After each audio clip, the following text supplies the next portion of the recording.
Welcome to Open for Business, the Gallatin Valley's only local business and consumer talk show featuring Tom Eaglehoff, the Man Entrepreneur Magazine radio called the leading authority in the United States for doing business in small town. Here he is, speaker, author, small business consultant, and Mrs. Eaglehoff's favorite son, Tom Eaglehoff.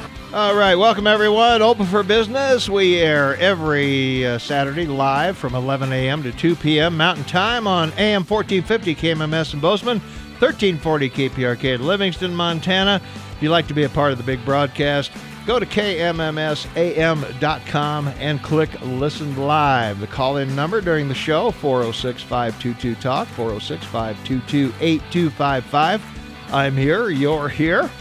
Let's get the show on the road. Let's get back to Open for Business on News Radio AM 1450 KMMS Bozeman. Lines are open at 522-TALK. That's 522-8255. Here he is. He's big, he's bad, and he's open for business. Tom Eaglehoff. All right, thank you, Dan. Welcome back, everyone. Saturday, April 1st, 2017, 25 minutes for the top of the hour, and welcome to the podcast portion of Open for Business.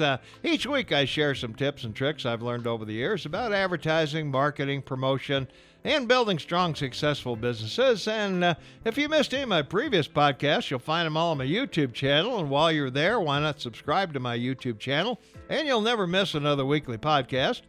You'll also find a link to my podcast on my website at smalltownmarketing.com. That's smalltownmarketing.com.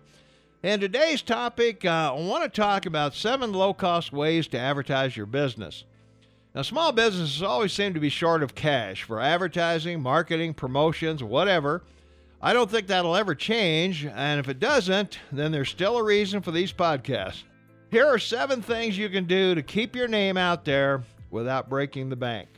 1, write about your business. That's what I did. First the book idea, then the website. Good information is at a premium in today's marketplace. Can you provide a column for your local newspaper or shopper's guide? Are there local magazines that are looking for regular contributors? Can't write? Well, see if you can make a series of note cards about your industry that cover the important parts, and maybe the news writer will write the actual story. Sort of like an interview. Make sure what you write is helpful, not self-serving. No one's going to read or follow you if there's no benefit to them. You'll have news about your industry long before the local or national media will, so become a valuable resource to your local media. Number 2, teach a class. People who know all about business don't take business classes, but some should. I teach classes on marketing, business cards, brochure design, website marketing, social media, sales and customer service, and those bring me customers and they provide a service to the community. But all I can do is lead you to water. I can't make you drink. My job is to encourage you to think and to consider all of your options. Number 3, hold contests. Have slow times in your business? We'll pump up your sales with a contest. If you're a florist, have a floral design contest, or the biggest flower, or the ugliest flower. Tailor the content to your business, or tie it to some local or national event. Right now, the Final Four is going on. Kids love contests and often get the parents, another name for parents is customers, involved. Make sure you follow local laws in your area concerning contests. You have to follow certain guidelines for a contest to be legal. Number 4, try low-cost ads. Just because you're on a budget doesn't mean you can't advertise at all. Rather than running a single ad in a local newspaper, try several smaller ads in shoppers' papers. Also, use the classifieds. They can sometimes give you more exposure for the buck than one large single ad. You can also test how your advertising will work by having in-store specials. If they're popular, roll them out in your advertising. If they're not, then you save valuable advertising dollars. Number 5, don't just be one of the crowd. Find creative ways of calling attention to your business. Take samples door to door if you have a restaurant or a food service. Have unusual sales or giveaways at odd times. I've mentioned Yellowstone Harley-Davidson in Belgrade, Montana, a town of about 6,000 people. They had a billboard on the interstate proclaiming themselves the largest Harley-Davidson dealer in Belgrade. Forget the fact they're the only Harley-Davidson dealer in Belgrade and the only one for over 100 miles in any direction. They call attention to themselves in an outrageous way without offending anyone. Number 6, have a great business card and carry them with you. Such a simple thing, but most businesses never capitalize on it. If you ever have the opportunity to send me a bill, I guarantee you'll receive a check and my business card in your return mail. I don't care where you are in the world, you'll get my card. Water bill, electric bill, credit cards, magazine subscription, and any other bills. I give cards out in grocery stores, gas stations.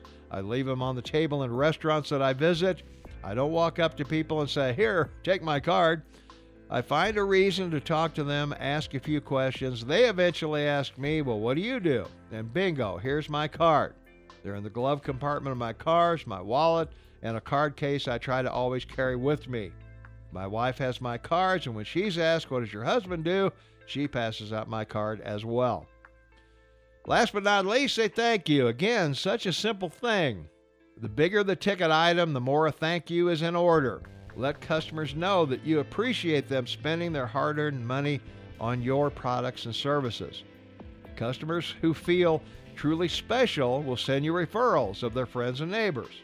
Write a letter, not some obvious form letter, or at least make a phone call.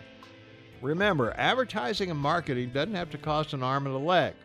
Be smart, be creative, and do some of these things that your competition isn't. The one question you should ask yourself, what would make me buy from me? If you can answer that one, you're well on your way to building a successful business. And that's the podcast. If you missed any of my previous podcasts, you'll find them all on my YouTube channel. And please subscribe to my YouTube channel. You'll also find a link to my podcast on my website at smalltownmarketing.com. That's smalltownmarketing.com. So tune in each Saturday and let's build successful businesses together.